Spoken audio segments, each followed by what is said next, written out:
Hello parents, this is Ms. Gonzalez, and the focus of this video is going to be to help you with some tips and guidelines as to how to talk to your child about the coronavirus.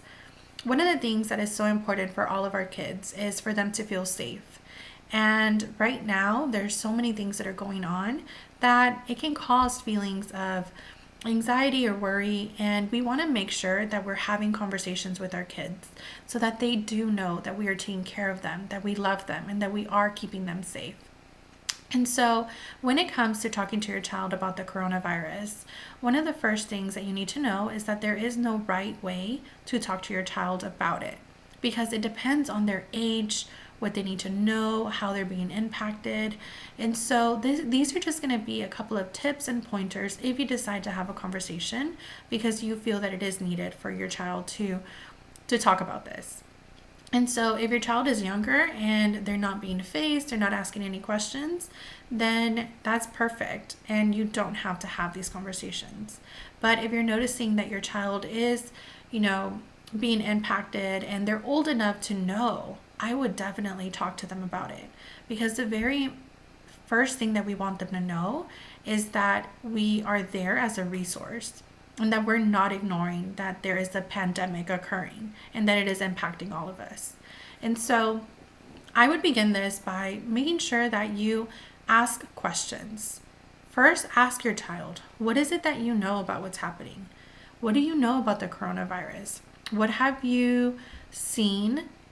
And where is it that you're getting this information from? Is it the news? Is it social media? Is it TikTok? Is it, their friends or family that they're communicating with? How is it that you're getting this information? And making sure that this conversation is something really safe for them, where they're able to come and they're not going to get in trouble by what they're sharing with you, because we want to make sure that our children can talk to us and they can be honest with us. And so listening to what they know and you kind of making a mental note as to what is factual based on what they know and what isn't factual, so that you can bring some clarity to that. I would make sure to ask them, how is all of this making you feel? And helping them identify what they're feeling if they're not sure. And then you sharing with them too, you know what? This is also making me feel sad because of this reason. Or I feel confused because of this. Or sometimes I worry because of this. You sharing your feelings with your child is only going to help them know that they are not alone. That it is okay to have feelings about what's happening. Because a lot of the times our children feel like their feelings are something they have to hide away. And we want to be the safe place where they can share those feelings with us. And so another thing that you want to do is you want to make sure that you have that conversation. Right now, there's so many resources for parents based on developmental stage and their age as to what they can say to their children. The younger the child, the more simple the explanation has to be. The older the child, the more that we have to just explain to them. Right? So this conversation may sound a little bit like, do you remember the last time that you got sick?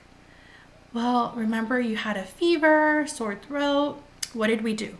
We took you to the doctor, right? And the doctor gave us medicine. And with that medicine, you were able to feel better. Well, right now, there's a new virus that is making people sick. And the doctors are coming up with medicine for it in a way to help people with it. But the way that we can help others is by staying home and by washing our hands and by making sure that we're not socializing with anybody. That's why we can't go over to so-and-so's house. That's why we can't go to school, because everyone is staying in their house so that they can stay safe until we're able to make sure that we have what we need to address this virus so that this virus can go away. And so that is something that you can talk to your children about and let them ask questions. And I'm going to put some links where it will give you more information as to how you can have a conversation with your child based on their age. And so the other thing that I would recommend is for you to continue to monitor their time on watching the news, their time on TV, their time on social media. because the more that they're watching this over and over and over, the more that it's going to cause that anxiety or that stress inside of them.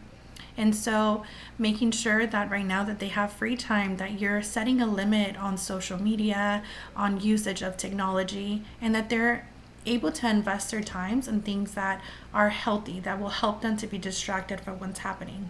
Playing outside, having time for recess, making sure that they're able to just have a moment where they are disconnecting from everything that's happening with the coronavirus. And so I also wanted to just share with you how important it is to take care of yourself as a parent.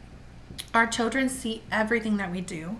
They are learning from us. And so I know right now is a stressful time. I know that there's many things we don't know. There's things that we're worried about. But the best thing that we can do for our children is to make sure that we're taking care of ourselves. One of the things that has been a game changer for me at my home is we started a schedule. And this schedule has not only created a routine that my boys can follow, but it also has given me more time freedom to be able to do my work, to be able to focus on household chores, and to also have time to take care of myself, to do things that I enjoy. And then at the end of the day, I feel accomplished. And is it always perfect? No. Do we follow the schedule to a T? No.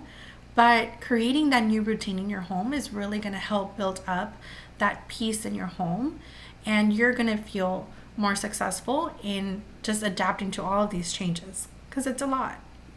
And so I just wanted to share this with you because I think that it's important that you know that talking to your children, asking questions, making sure that they are able to express their feelings, that you don't just have this big elephant in the room where no one's talking about it, because our kids are smart and they're resilient. And the more that they know that we're on their team and that we support them, the easier it will be for them to communicate what they're feeling and for all of us to join together to get through this together. Thank you so much for watching this video, and I'll see you soon. Bye.